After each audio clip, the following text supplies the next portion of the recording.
우리 남편은 저를 정말 사랑했습니다. 저도 솔직히 남편의 지극정성에 넘어갔다고 해도 과언이 아니지요. 당연히 우리가 30대였으니까 나이도 있고 해서 결혼까지 생각을 하고 만나기도 했지만요. 뭐 남편이 저한테 워낙 지극정성이니까 이렇게 공주님 대접받으면서 사는 것도 나쁘지 않겠다 싶은 마음이 들었어요. 한 가지 마음에 걸리는 게 있다면 시어머니였는데 우리 시어머니가 말빨이 좀 기가 막히거든요. 그러니까 사람들을 구슬리는 재주가 있다 이겁니다. 처음에는 저도 좀 넘어갈 뻔했거든요. 우리 시어머니가 상당히 괜찮은 사람인가 보다 하고 생각을 했거든요. 근데 제가 남편이랑 1년 넘게 연애를 하면서 알게 된 사실인데 남편한테 누나가 하나 있다는 게 아니겠어요? 아니 근데 우리 시어머니는 우리 남편 하나밖에 없는 사람처럼 이야기를 하고 행동을 했거든요. 거기다가 우리 남편도 누나 이야기를 전혀 꺼내지 않아서 몰랐는데 글쎄 누나가 집 나가서 의절을 했다네요. 이 사실을 어떻게 알았냐고요?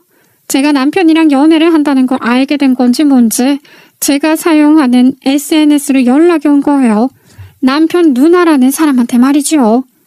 내가 이런 이야기를 하는 게 좀 이상해 보일지 모르겠지만 철은 누나 되는 사람이거든요. 우리 철우랑 연애하고 잘 지내는 거야 좋은데 우리 엄마가 문제가 좀 있어요. 이간질을 엄청 잘하고 사람 마음 들쑤시는데 뭐가 있다니까요. 내가 오죽하면 엄마 배에서 태어났는데 의절을 했겠냐고요. 우리 남편이 마음에 안 든다고 하나하나 트집 잡아서 사람 피를 말리는데 우리 남편이 정신병 오기 일부 직전까지 가게 돼서 내가 열받아서 엄마랑 싸우고 의절했어요. 그러니까 뭐 우리 엄마가 잘해주는 척하는 거에 속지 말고 엄마한테 휘둘리지 않을 자신 있으면 철우랑 계속 만나라고요. 그게 아니라면 일찍 헤어지는 게 좋을지도 몰라요. 아니 세상에 친누나라는 사람이 이런 이야기를 하는데 덜컥 겁이 나지 않을 사람이 누가 있겠어요. 그때부터 제가 이상해서 슬슬 남편을 피하기 시작했지요. 저한테 아무리 지극정성으로 잘한다고 쳐도 말이에요. 결혼이라는 건 가족과 가족끼리 하는 건데 저런 소리 듣고 멀쩡하게 알겠습니다. 저는 개무시하고 만날래요. 할 사람이 어디 있겠냐고요. 하지만 이런 저의 마음을 알아차린 건지 뭔지 그 뒤로 남편은 계속해서 제 기분만 살피고 저한테 지극정성으로 굴고 제가 피곤하다고 그러면 업어줄 기세로 굴더라고요. 결국 저는 남편의 누나라는 사람에게 연락이 온 것을 남편에게 털어놓았어요. 그러니까 그 신우 되실 분이 말이야. 나한테 연락이 와서 결혼을 하지 말라고 하는데 내가 그 말을 듣고 좀 찜찜하긴 하더라고. 우리 누나가 그런 연락을 했다고? 아직까지도 피해망상에 찌들어서 지내고 있나 보네. 진짜 누나도 안타깝다 안타까워. 피해망상이라니? 그게 다 무슨 소리야? 의절하고 나갔던 게 피해망상으로 비롯된 일이었던 거야? 솔직히 말을 해서 내가 아들이라서 조금 더 대우를 받았던 부분은 있어. 우리 누나가 해달라는 건 안 해주고 내가 해달라는 건 다 해줬거든. 그래봐야 엄청난 것들은 아니었고 게임기나 간식 같은 것들 있잖아. 그런 거 가지고 차별 대우를 받는다고 느꼈었나 봐. 자기만 꿔다 놓은 보리 자루라고 예전부터 난리를 쳤었거든. 고작 그런 이유로 의절을 하고 집을 나갔다는 게 더 이상한데? 물론 그게 전부는 아니지. 누나가 시집을 진짜 잘 갔거든. 근데 우리 집이 뭐 엄청 넉넉한 집안은 아니니까 먼저 시집간 누나한테 우리 부모님이 생활비도 좀 도와주고 해달라고 그랬는데 누나가 해준 게 뭐가 있는데 돈 달란 소리 하냐면서 지긋지긋하다고 의절하겠다고 선언을 한 거지. 자기 만나기 좀 전에 있었던 일이긴 해. 마음고생이 좀 있으셨나 보다. 아무튼 그런 연락을 하셔서 나도 모르게 당신을 좀 피하고 그랬어. 미리 말을 해줬으면 내가 다 설명했을 텐데. 누나는 내가 잘 되는 꼴 죽어도 못 보겠나 봐.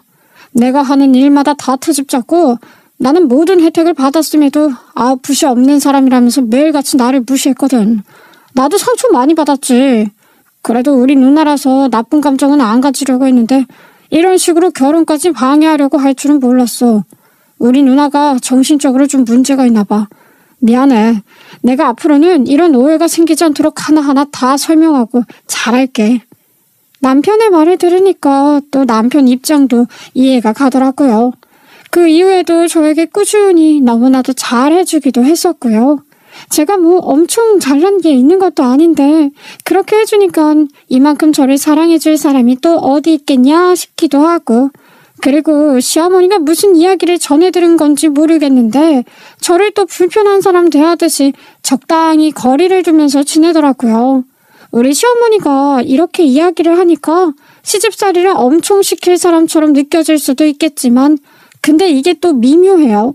그러니까 저한테 사사건건 트집을 잡는다거나 아니면 뭐 우리 아들이 최고다 하는 사람이라면 진절머리 치고 도망을 쳤겠는데, 그게 아니라 야질야질하게 굴면서 저한테서 자꾸 돈을 뜯어가려고 하는 거예요. 뭐 돈 내놔라 하면 모르겠는데 그것도 아니고요. 어디 홈쇼핑에서 물건 팔면 어머 저런 거 하나 있으면 좋겠다 하면서 제 눈치를 살살 보는 정도로 불편하게만 굴었다니까요. 사달라고 하는 소리라는 건 알겠는데 뭐 엄청 비싼 것도 아니고 안 해주면 쫌생이 같고 그런 느낌 드는 거 있잖아요. 아유, 요즘 저런 다지기 같은 거 하나 있으면 딱 좋겠는데, 아니 내가 쓰는 거는 수동이라서 아유 팔이 너무 아프더라고. 저렇게 자동으로 되는 거 있으면 요리할 때 너무 편하고 좋겠다. 근데 무슨 가격이 29만 9천 원이나 해? 아유 비싸라. 응? 저런 거 필요해? 그럼 내가 하나 사줄게 엄마. 엄마가 요리하느라 맨날 힘들어하는 거 잘 알고 있는데 내가 사줘야지. 얘, 네가 돈이 어디 있어서 저렇게 비싼 걸 사주니? 됐다. 그냥 수동으로 쓰고 말지. 아유, 사실 이런 거는 며느리들 아이가 내 마음을 잘 알아줄 텐데. 세아가 너도 집에서 친정부모님 따라 요리도 하고 그러니까 알 거 아니니?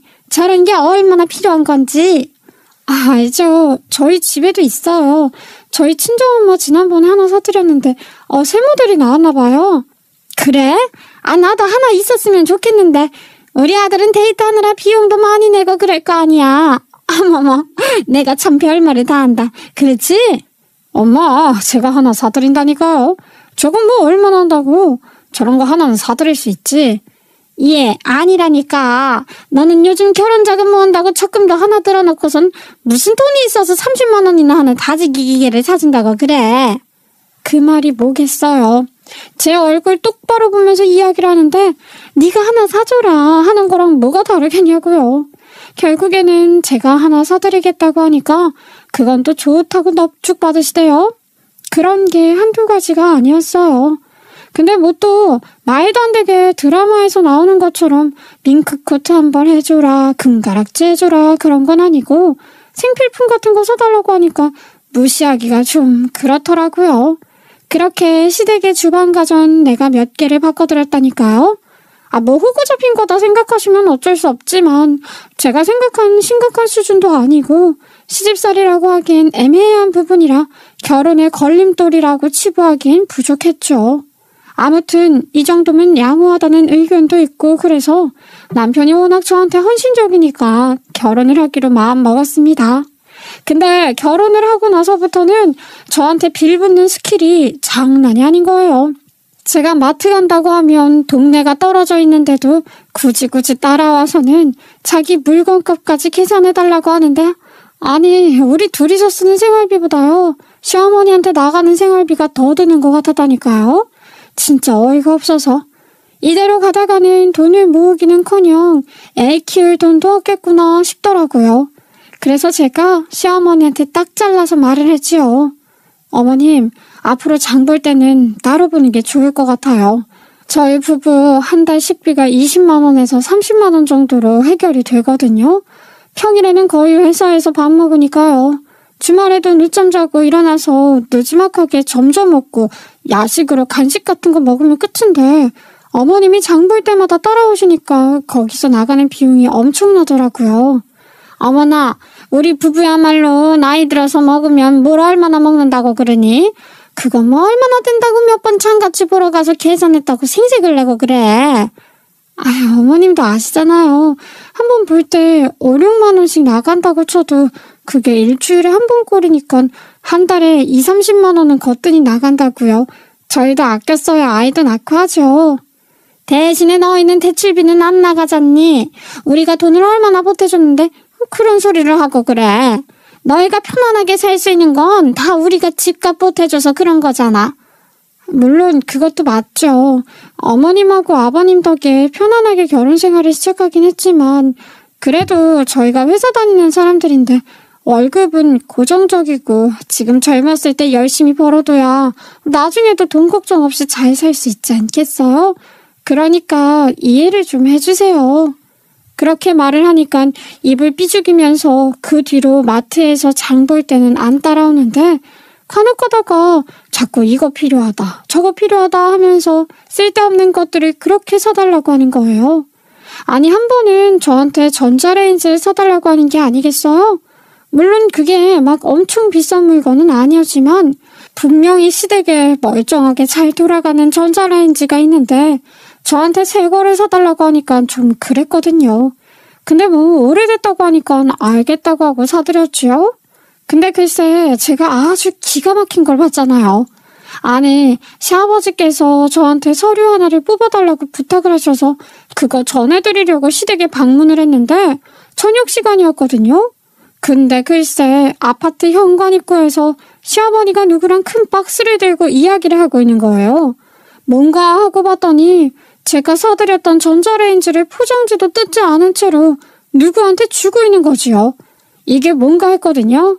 근데 그 물건 전해받은 사람이 시어머니한테 봉투를 하나 건네는 게 아니겠어요. 너무너무 익숙한 장면인 거죠.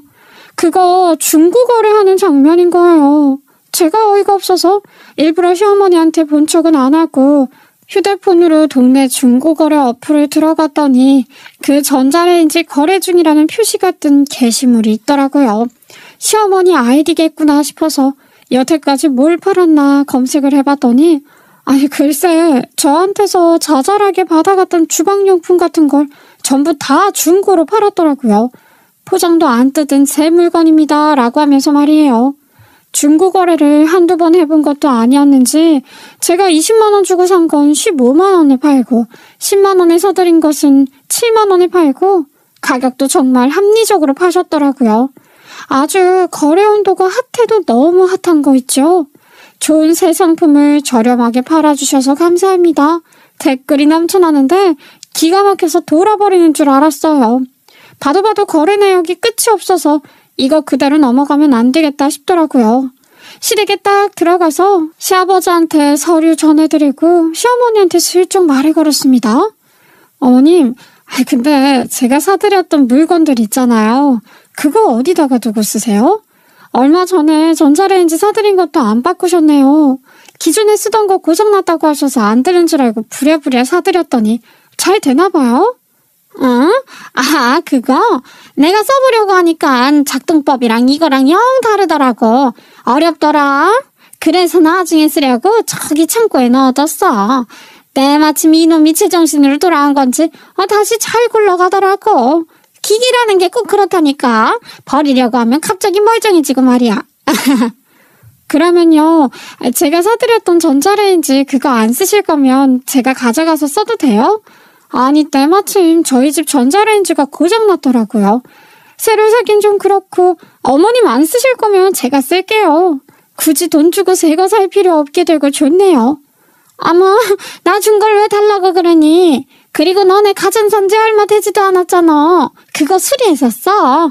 품질 보증 기간이라는 게 있는데 당연히 있는 거 고쳐 써야지. 예, 나한테 사준 거 돌려받을 생각하지 말고 너네 거가 더 좋은 거니까 고쳐서 써라. 시어머니가 대놓고 안 주겠다고 해버리니까 더 조르면 이상할 것 같더라고요. 그래서 기회를 엿보고 있었습니다. 아니, 시어머니가 글쎄 저한테 이번에는 무슨 착즙기 같은 걸 사달라고 하지 않겠어요? 근데 이때다 싶은 거예요.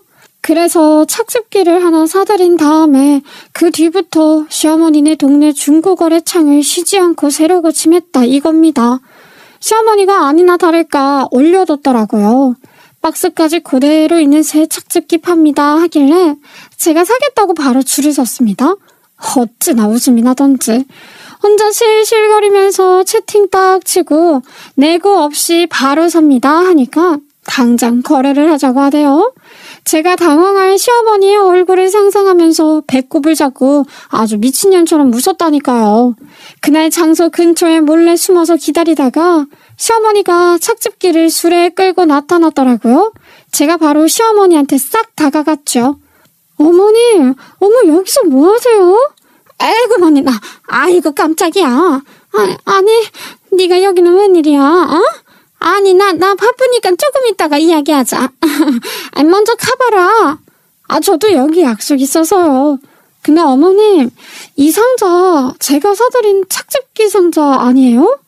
나 이거 저기 뭐야. 저 친구한테 자랑 좀 하려고 들고 나온 거다. 그럼 너는 약속 잘하고 나는 간다. 어머님, 제가 무슨 약속 있는지 안 궁금하세요? 아니 글쎄, 제가 어머님한테 사드렸던 착즙기 있죠. 그걸 글쎄 새 상품을 엄청 저렴하게 판다고 하는 거예요. 그래서 어머님 사드린 거 환불하고 중고로 산 새 상품 드리려고 했죠. 근데 어머님이 여기 착즙기를 들고 나오셨네요. 혹시 어머님 아이디가 세워라 내워라 맞으세요?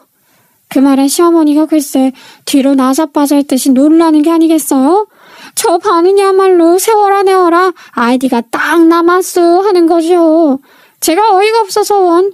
물론 저도 시모인 걸 알고 노린 부분이긴 하지만 아무리 그래도 며느리한테 이거 사달라 저거 사달라 삥 뜯어서는 중고로 되팔기해서 돈 모은다는 게 너무 어이가 없잖아요.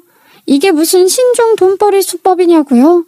세상에 사기꾼들이나 하는 짓인 줄 알았더니만 시어머니가 며느리한테 이런 사기를 칠 줄 상상이나 했겠습니까?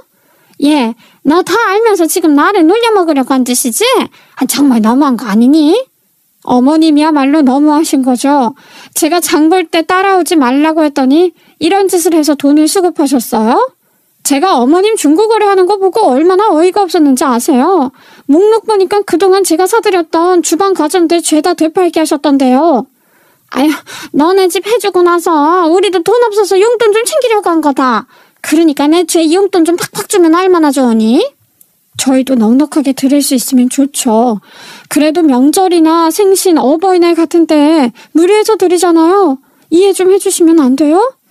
아이고, 쪽팔려서 원. 아무튼 알았으니까 거래 불발이다. 이만 가보마.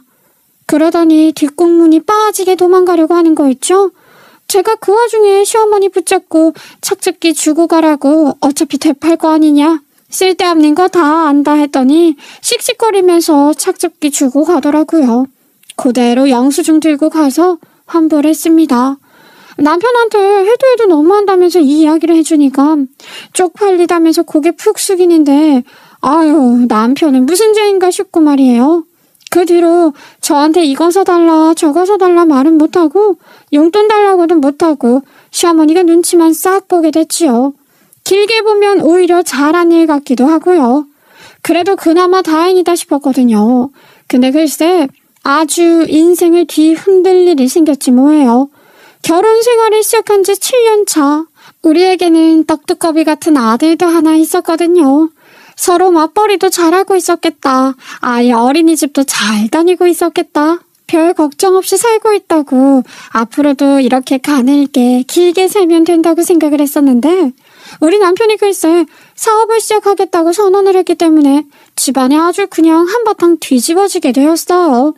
아니 이대로만 살면 정년까지 일하고 재테크해서 모은 노후 자금으로 적당히 절약하면서 살면 그만 아닌가 싶었는데 남편이 사업을 한다고 하니까 황당한 거지요. 그렇다고 처음부터 사업에 뜻이 있었던 것처럼 행동했던 것도 아니었고요. 아니 갑자기 뜬구름 잡는 소리야. 사업은 갑자기 무슨 사업? 여보, 솔직히 말해서 우리 부부는 가늘고 길게 그냥 남의 돈 받으면서 먹고 살아야지. 사업한다고 했다가 다 말아먹으면 앞으로 우리는 뭐 먹고 살려고 그래? 나는 절대 반대야. 그리고 당신이 애초에 사업하고 싶다는 이야기 꺼낸 적도 없었잖아. 갑자기 왜 이래? 이게 근거 없는 소리가 아니라니까. 여태까지 나도 당신이랑 7년 동안 결혼 생활하면서 단 한 번도 반기를 들었던 적이 없었잖아. 당신이 하지 말라는 건 안 했고 당신이 하자는 건 무조건 했고 말이야. 솔직히 말하면 나는 아이 낳기도 싫었어. 우리 두 사람이 평생 행복하게 살면 그만 아닌가 생각했었다고. 그런데 당신이 아이 가지고 싶다고 해서 바로 아이 가지자고 했잖아. 그러니까 이번에는 내 말 들어주면 안 돼? 나 정말 딱 한 번만 해보고 싶어서 그래. 아이랑 사업이 같아? 같은 선상에 두고 비교를 할 대상이 아니지. 그래서 당신이 육아에 큰 신경을 안 써도 내가 잔소리를 안 하잖아. 당신이 아이를 가질 준비가 안 된 상태에서 내가 낳자고 우겨서 가진 거니까. 그리고 아이 낳고 나서 당신도 아이 낳기 잘했다며. 아휴, 난 모르겠어. 사업은 너무 리스크가 큰 것 같아. 나도 여태 그렇게 생각했는데 우리 사장님이 도와주시겠대. 내가 포장회사에서 일을 오래 했잖아. 그러니까 가게 내고 하는 거 다 도와주신다고 자기 대신해서 그냥 한번 해본다 생각하고 자기 믿고 해보래. 그러니까 이게 웃기다 이거야. 사장이 그렇게 도와줄 수 있는 상태고 본인도 돈이 있으면 보통은 본인이 가게를 차릴 생각을 하지 않겠어? 왜 당신한테 시키는 건데? 사장님이 바쁘니까 나한테 매장을 대신 해달라 뭐 이런 거겠지. 사장님이 도와주신다 해놓고 모르셔야 할 분은 아니니까 걱정하지 마. 남편은 그렇게 박박 우겨서 사장님의 도움을 받아 사업을 시작했고 그 사업은 당연히 말아먹게 되었습니다. 사장님이라는 사람이 매장에는 전혀 관심도 없었고 뭐 방산시장 안에 포장용품을 파는 가게를 차린 건데 워낙 쟁쟁한 업체들이 많았고 그렇다고 사장님이라는 사람이 물품을 싸게 납품해 준 것도 아니었어요. 그냥 남편을 이용해 먹은 거죠.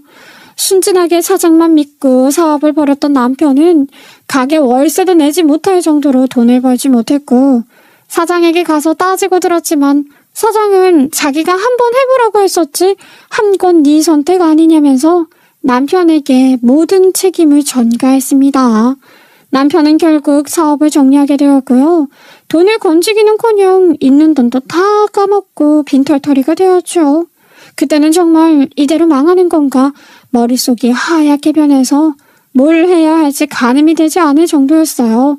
집에 빨간 딱지가 붙는 건 아닌가 매일매일 가슴을 졸여야 했죠. 문제는 그 투자금이 우리 아이를 위해 모아두었던 적금과 회사를 그만두면서 받게 된 퇴직금은 물론이고 제가 회사 생활하면서 모아두었던 돈까지 싹 털어서 만들어낸 자금이었다는 것이었어요. 빈털터리, 그게 딱 우리 가족을 두고 하는 말이었지요. 결국 저는 회사를 그만둘 수 없이 일의 노예로 살아야 하는 지경이었습니다. 남편이 버는 돈이 없으니까 제가 생활하는 걸로 전부 먹고 버텨야 하지 않겠어요? 애는 커갈수록 점점 돈이 들어가는 실상이었고 남편은 다른 회사에 취직하지도 못하고 매일매일 자책만 하면서 지냈습니다. 저를 그렇게 지지해주고 제가 하는 일에 늘 맞다 해주던 남편이 그 실패 한 번으로 너무 큰 좌절을 하게 된 걸 보니까 저도 마음이 참 울적하더라고요. 전 일부러 남편을 닥달하지 않았습니다. 실패를 했다고 해도 자기 스스로 깨우치고 일어서기를 바랐으니까요. 저는 열심히 회사 생활을 하면서 남편에게 용기를 주려고 했고 아이까지 케어를 하느라 너무나도 힘이 들었어요. 그랬지만 그래도 꾹 참고 버텼어요. 하지만 이런 제 마음을 하나도 모르는 사람이 있었으니 그것은 바로 우리 시어머니였습니다. 아들의 사업 실패로 기가 죽을 법도 한데 우리 시어머니는 정반대였던 거예요, 글쎄. 아니, 제가 혹시라도 남편 구박이라도 할까봐 절대 그러면 안 된다고 그렇게 잔소리를 해야 되는 거 있죠. 절대로 남편 기죽이면서 살면 안 된다. 아니, 너도 들어서 알겠지만 나한테 딸이 하나 있잖니. 그 기집애가 글쎄 시집을 엄청 잘 갔거든. 근데 내가 용돈 좀 팍팍 달라고 몇 번 이야기를 했다고 의절을 하지 뭐야. 사위놈 하나 있는 거 마음에 안 들게 비실비실거리길래 잔소리 좀 했다고 글쎄. 우리 딸이 일찍 시집을 갔거든. 지 동생이랑 나이 차이도 좀 있어서 취업하려고 이리저리 준비할 때 돈 좀 보태주려고 했다고. 아이 글쎄 우리 아들을 얼마나 모질이 취급을 하던지. 아이 그걸 왜 진우한테 해달라고 그러셨어요. 어머님이 해주시면 될걸. 신우가 오죽 스트레스 받았으면 의절까지 했겠어요? 아니 가족으로서 그 정도도 못해주는 게 말이 되니? 걔네가 돈이 부족했으면 내가 말을 안 해. 먹고 사는데 지장 없을 만큼 돈 벌어먹고 사는 애들이 치사하게 구니까 나도 더러워서 연락하지 말자고 했다. 그리고 그렇게 의절했다고 10년이 넘는 세월 동안 연락 한 통 없는 게 더 싹수 없는 행동 아니니? 아유 아무튼 내가 우리 아들 기죽이는 꼴은 그때 한번 본 걸로 만족하니까 너는 잔소리하지 말고 뭐든지 다 잘했다 해줘라. 그게 마누라가 할 일인 거야. 솔직히 뭐 기가 막힐 노릇이지요. 제가 뭘 했다고 저한테 잔소리를 하는 건지요? 막말로 지금 저 혼자 외벌이로 벌어서 온 가족을 먹여 살리고 있는 거나 다름없는데 말이죠. 저한테 그런 잔소리를 하고 싶을까요? 그나마 우리 남편이 빚을 진 건 아니라서 다행이라는 생각을 했습니다. 아직 우리 나이가 40이니까 지금부터 시작해도 늦지 않는다고 생각을 했고요. 그렇게 1년이라는 시간이 지나는 동안 남편은 취업 준비만 오지게 했어요. 아니 나이가 있는 데다가 어디 작은 회사만 다녔으니까 오라고 불러주는 회사가 없더라고요. 중소기업들이 다 그렇잖아요. 어리고 경력 없는 애들 데려다가 싸게 부려먹으려고 하지 누가 나이도 있고 경력도 있고 하는 사람을 쓰려고 하겠어요? 특출난 능력이 있으면 또 몰라요. 딱히 자격증도 없고 뭐 하나 잘하는 것도 없는데 누가 써주겠냐고요. 그런 우리 남편이 심기일전해보겠다고 자기를 다시 한번 믿어주면 안 되겠냐고 하더라고요. 우리 남편이 포장업체에서 일을 했잖아요. 그 중에서도 가방을 한 번 더 포장하는 더스트백 이런 거 만드는 데 집중을 했었는데 남편이 집에서 할 일이 없으니까 애랑 같이 놀아주면서 가죽을 좀 사다가 가방을 만들기 시작한 거예요. 처음에는 뭘 저렇게 열심히 하나 싶었는데 저한테 선물을 해주고 싶다면서 정말 가벼운 합성 가죽으로 만든 가방을 하나 선물해줬어요. 근데 그게 무게도 엄청 가벼운데 진짜 가죽 같은 느낌도 들고 무엇보다 남편이 직접 만든 거니까 안에 수납이 진짜 대박인 거예요. 가방 사이즈가 엄청 큰 건 아닌데 우리 아이가 아직 어리니까 밖에 한번 나갈 때 들고 다녀야 할 게 많았거든요.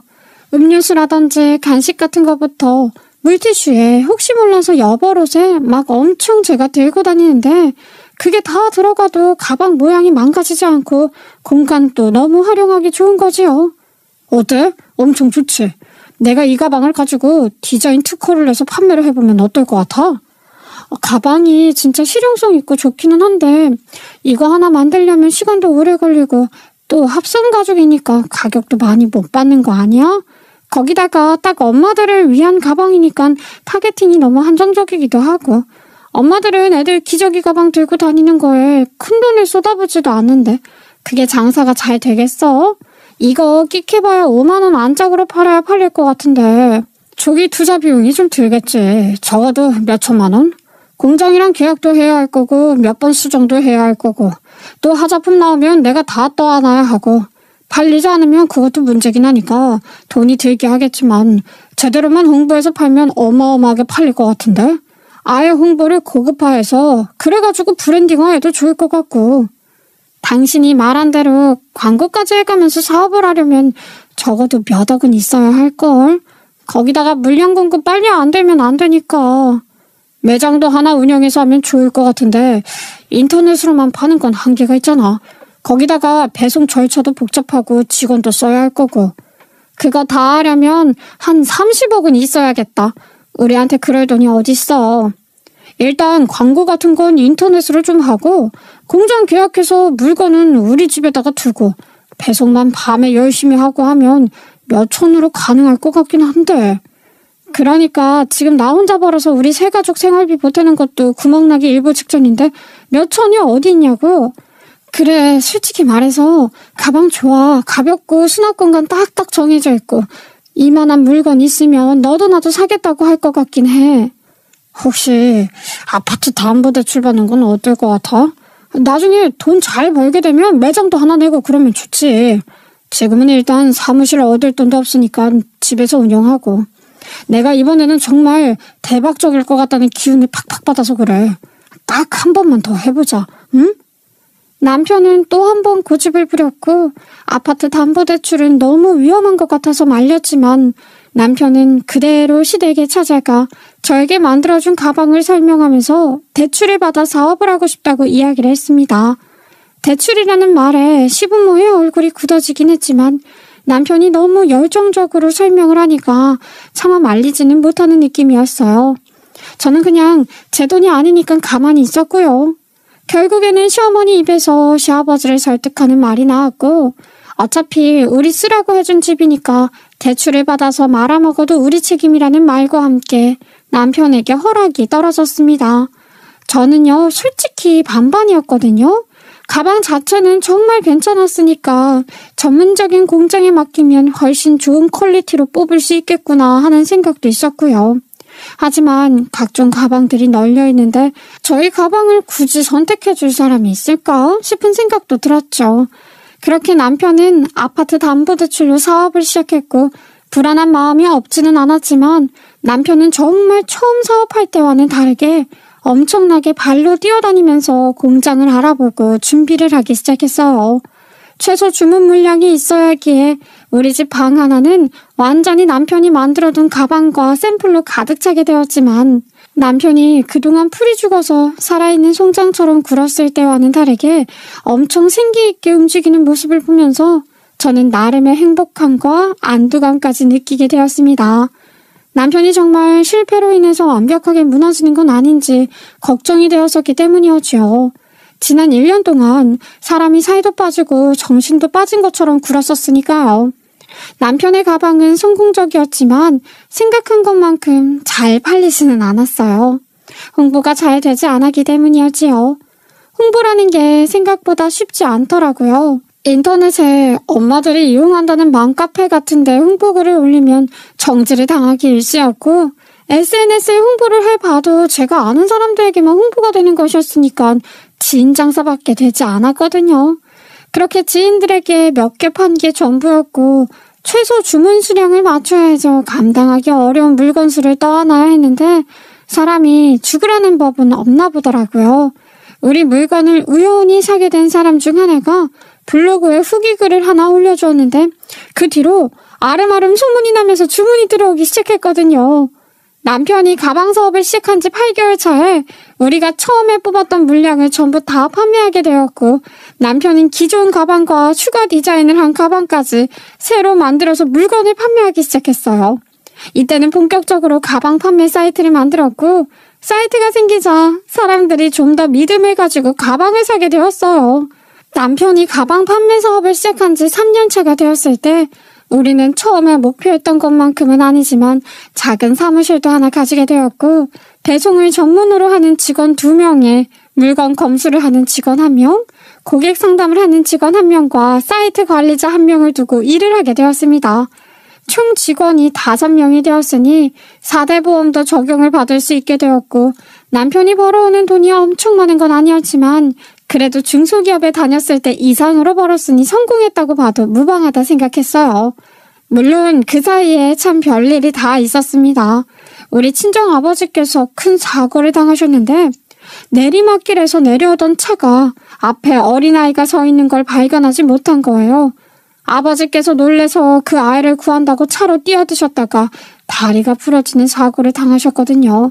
그래서 제가 아버지 병간호를 하러 병원에 주말마다 왔다 갔다 하고 그랬었던 적도 있어요.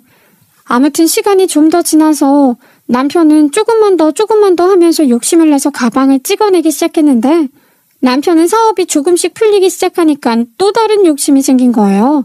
이번에는 강남에 매장을 차리고 싶다는 생각을 하게 된 것이요. 본인 가방이 어쨌든 전부 본인의 디자인이었고 싸구려 가죽을 써서 가방 단가를 낮췄지만 좋은 가죽을 써서 비싸게 판매를 하고 싶다는 욕심이 생긴 것입니다. 일개 인터넷에서 판매하는 싸구려 가방이 아니라 매장도 떡하니 가진 브랜드 가방화하고 싶었던 거예요. 근데 강남에 매장 내는 게 어디 쉬운 일이겠어요?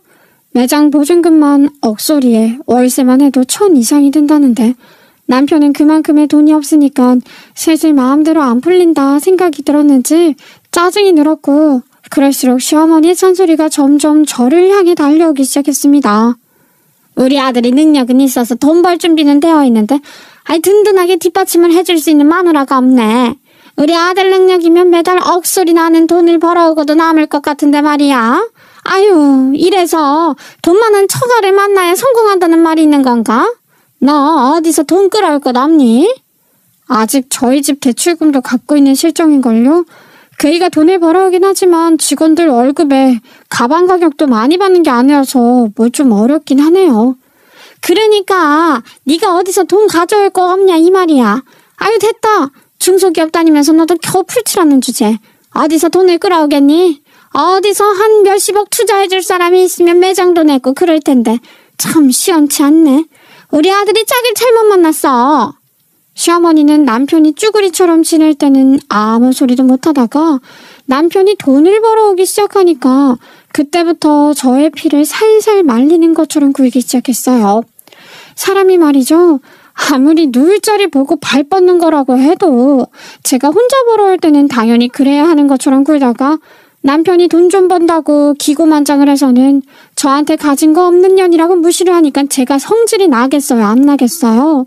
그런 우리 남편이 며칠간 이리저리 바쁘게 돌아다니더니 어느 날 술이 만땅으로 취해 들어와서는 저한테 다 됐다 소리를 치는 거예요. 왜 이래? 술 먹고 들어와서 뭐가 다 됐다는 거야? 투자 받기로 했다고. 오늘 어디 회사 직원이라는 사람이 와서는 투자를 해주겠대. 무려 30억. 뭐? 30억을 투자해준다고? 어디 회사에서? 아니, 내가 지금 꿈을 꾸고 있는 건 아니지. 당신 정말 맞아? 확실해? 이게 사실이야? 나한테 명함도 줬는데 몰라. 강남에 매장 차리게 해주겠다고 매장 차리고 신규 상품 투자하는 값으로 30억 투자하겠대. 대신 수익 구조에서 나눠가는 걸로. 나도 이야기 듣는데 꿈 같더라. 이게 현실이 맞나 싶더라니까. 믿을만 한 거지. 잘 된 거 맞지? 나는 이런 이야기만 들으면 불안하더라. 내 돈 나가는 것도 아니고 돈을 받는 거니까 당연히 잘 된 거지. 이제 우리 다 됐어. 이제 돈 모으는 일만 남았다고. 아파트 대출금 갚는 것도 한 방에 갚을 수 있다고. 남편은 신이 나서 눈물까지 흘릴 지경이었습니다. 결국에는 너무 신이 나서 주체를 하지 못해서 술을 만땅으로 마신 거였어요.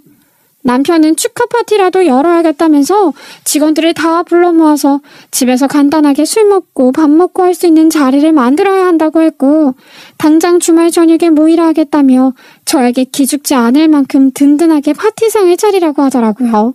솔직히 기가 막혔지만 30억이라는 돈을 투자받는다는데 못해줄 건 뭐냐는 생각이 들더라고요. 우리 아들한테 이야기 들었다. 30억을 투자받게 되었다지? 주말에 직원들 모아서 홈파티인지 뭔지 한다고 들었는데 우리 아들 능력 정말 대단해. 너 혼자 준비하려면 바쁠 텐데 내가 가서 도와주마. 시어머니가 굳이 와서 도와주겠다고 하는데 거절할 이유도 없어서 알겠다고 하고서는 주말을 위해 일부러 장도 다 봐놨습니다. 그렇게 주말이 되고 시어머니가 와서 음식 만드는 걸 직원들 오기 전에 도와주는데 제가 글쎄 소갈비살을 산다는 걸 잘못 산 거예요. 시어머니가 혀를 끌끌 차면서 마트 가서 다시 사오라고 해서 2번 일을 했다니까요. 아무튼 뭐 하나 준비하는데 플레이팅을 이렇게 하면 되냐? 그릇은 좀 비싸고 좋은 거 없냐? 하나하나 트집을 잡아대더라고요.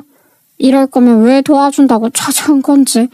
아무튼 저녁 6시에 직원들이 다 같이 모이고 남편이 신이 나서 밥 먹고 술 먹자고 하는데 직원들이 음식 맛있다고 칭찬을 그렇게 하더라고요.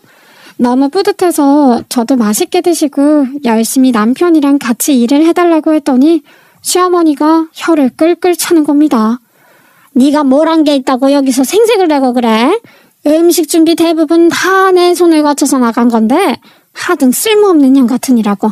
네가 우리 아들 사업 번창하는데 한 일이 도대체 뭐야? 어디서 투자금을 끌어온 것도 아니고 우리 아들 돈 못 벌 때 기만 내내 죽이고 그랬잖아. 내가 그때부터 벼르고 있었다. 우리 아들 이제 강남에 사업장 내면 줄줄이 돈 들어올 일만 남았는데 우리 아들 새 마누라 찾아주잔다. 그러니까 이혼해라. 그 말에 직원들부터 남편까지 다 놀래서 시어머니를 쳐다보더라고요. 저는 제가 귀를 후벼팠다니까요. 갑자기 이혼을 하라고 하니까 무슨 말인지 이해가 안 가더라고요. 사람이 너무 당황하면 말이 안 나온다던데 딱 그 격이었어요. 어머, 지금 그게 무슨 말씀이세요? 새 마누라를 찾아주겠다니요. 지금 저랑 이혼이라도 시키겠다 이 말이세요? 그래? 내가 뭘 한 게 있다고 앞으로 승승장구할 우리 아들 옆에 붙어있니? 이혼해라. 내가 이렇게 이혼 소장까지 들고 왔으니까 여기에 사인만 하면 된다. 내가 우리 아들을 위해서 하겠다는데 가만히 있어. 여기 사인이나 해. 진짜 기가 막히니까 말이 안 나오더라고요. 이렇게 눈 뜨고 코 별 수는 없는 일이니까 저도 더 이상은 참으면 안 되겠다는 생각이 들더라고요. 그동안 제가 돈 벌어서 우리 가족을 먹여 살렸던 것은 홀라당 까먹고 어떻게 투자받았다고 저를 내칠 수 있냔 말입니까? 그 순간 바로 우리 친정아버지한테 전화를 걸었습니다.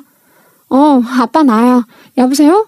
별일 있어서 한 건 아니고 아빠가 가져다 준 그 투자금 싹 다 회수해. 글쎄 그 투자금 받더니 시어머니께서 나보고 이혼을 하라 하시네. 내가 굳이 이혼당하는 마당에 이 집안 인간들 배불려줄 필요 없지.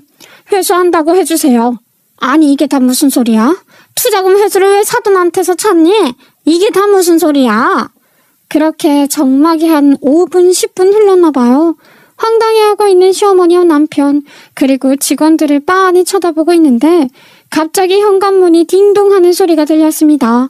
집에 누가 더 찾아올 사람이 없는데 하는 얼굴로 남편이 현관문을 열자 거기서는 남편의 친누나가 혀를 끌끌 차면서 들어왔지요. 신우이의 얼굴을 보자 남편도 시어머니도 엄청 당황하더라고요. 아니 누나가 여기를 어떻게? 뭐라고? 첫째가 왔다고? 얘 너는 10수년간 연락도 없더니 여긴 어떻게 알고 찾아왔니? 나도 설마 네 동생이 30억 투자 받았다는 소리에 뭐 하나 뜯어가 보려고 온 거야? 내가 그걸 왜 뜯어가? 30억 투자를 한 게 난데 왜 이렇게 내가 사돈어른께 전화 받았어. 내가 애초에 뭐라고 그랬어. 우리 엄마 돈에 미친 사람이라고 피곤할 거라고 했지? 그러니까 이게 다 무슨 상황인지 이해가 안 가시죠? 사실은 우리 아빠가 몇 개월 전에 차에 치일 뻔한 아이를 구해줬다고 했잖아요. 다리가 댕강 부러졌던 그 사건 말입니다. 그 아이가 정말 우연치도 않게 시조카였던 거예요. 저는 시집 오기 전부터 이미 의절한 상태였으니까 신우도 사진으로만 보고 그 가족들 얼굴을 본 적이 없어서 몰랐는데 그 아이가 시조카였던 거지요. 저도 어쩜 이런 우연이 있을 수 있나 깜짝 놀랐다니까요. 병원에 우리 아버지께 인사를 하러 찾아온 신우이의 얼굴을 보고 긴가민가 했는데 알고 보니까 정말 신우이가 맞았던 거고 그 뒤로 신우네 가족이 전부 은혜를 갚겠다면서 필요한 일이 있으면 언제든지 도움을 요청하라고 했거든요. 심해부는 제가 상상했던 것 이상으로 큰 사업체를 운영하고 있는 사람이었어요. 시집 잘 갔다고 하더니 그런 수준을 넘어선 것 같더라고요. 아무튼 남편이 매장 이야기를 하면서 골머리를 썩을 때 우리 친정집에도 살짝 이야기를 했었는데 친정아버지께서 신우네 가족에게 혹시 투자 도움을 줄 수 있냐고 물어보셨고 신우가 남편의 가방에 대해 알고 있었더라고요. 그래서 심해부 회사 직원을 시켜서 페이퍼 컴퍼니를 설립해서 신우가 도와주는 게 아닌 것처럼 꾸며서 투자를 해주려고 했던 거지요. 사실 저도요 30억까지는 생각도 못했던 금액이기는 했거든요. 근데 세상 물정에 눈이 밝은 심해부가 강남에 매장 차리려면 그 정도 돈은 있어야 한다고 통 크게 돈을 주시겠다고 한 거예요. 그동안 사실 의절하고 살면서 도움 준 게 없다고 생각을 했는지 이 기회에 모든 걸 청산하고 싶다는 생각을 했을지도 모르겠지만요. 하지만 신우는 본인이 도움 준 걸 알면 시어머니가 분명 빌붙으려 할 거라 생각을 했으니까 본인네 들인 걸 들키지 않게 주자고 했고 뭐 이래저래 페이퍼 컴퍼니를 설립해서 도와주려고 했는데 돈 욕심 많은 시어머니가 일을 그르쳤고 제가 친정아버지한테 투자금 회수하라고 말을 하자마자 친정아버지께서도 신우에게 전화를 한 거지요. 사실 저도 신우 연락처를 알고 있긴 했지만 제가 굳이 시어머니 앞에서 신우랑 연락하는 티를 낼 필요가 없으니 그렇게 돌려서 한 것이었습니다. 그러면 투자를 한다는 돈이 네 돈이었단 말이야? 아니 어떻게 그렇게 잘 먹고 잘 살면서 지 부모는 안 챙겨? 내가 돈이 있다고 하면 간이고 쓸개고 다 빼먹을 것처럼 굵게 뻔한데 내가 그걸 왜 말해? 아무리 그래도 그렇지 내가 낳은 자식이야 너. 내 뱃속에서 나온 자식이라고. 지 어미가 힘들게 살면 용돈 팍팍 주고 그래야지. 그리고 네 동생이 사업하다가 힘들면 나서서 도와줄 줄도 알아야지. 내가 왜 당연히 그래야 하는데? 어릴 때부터 온갖 차별이란 차별은 다 받고 자랐는데 내가 왜? 밥도 말이야. 나는 맨날 김치에 콩나물만 줘놓고 쟤는 고기를 못 먹여서 안달이었잖아. 그 차별을 1, 2년만 받았어? 놀이공원 갈 때도 나 쏙 빼놓고 가고 여행 갈 때도 나만 쏙 빼놓고 다녔으면서 내가 돕는 게 당연하다고? 너무 양심이 없는 거지? 아이고 내가 자식을 잘못 키워도 한참 잘못 키웠지. 이렇게 지 애미애비를 무시해도 유분수지. 어떻게 지 동생 사업에 투자를 처리하겠다고 엿을 매겨? 그러길래 욕심도 정도껏 부려야지. 엄마 때문에 나는 더 투자할 마음이 없어졌어. 그리고 너도 마찬가지야. 네 능력으로 얻은 투자가 아니라는 건 시작부터 알았을 텐데 어떻게 지 마누라 편 한 번 안 들어주고. 너도 똑같아. 남편이랑 시어머니는 주저앉아 버리더라고요. 당연히 그러겠죠.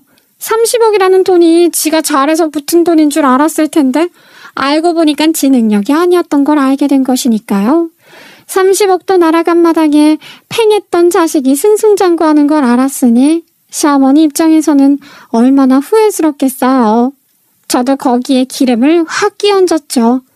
이혼하라고 하셨으니까 소원대로 이혼해드릴게요. 제가 뭐 이 꼴 다 보고 여기 붙어 있어야 할 이유가 있나요?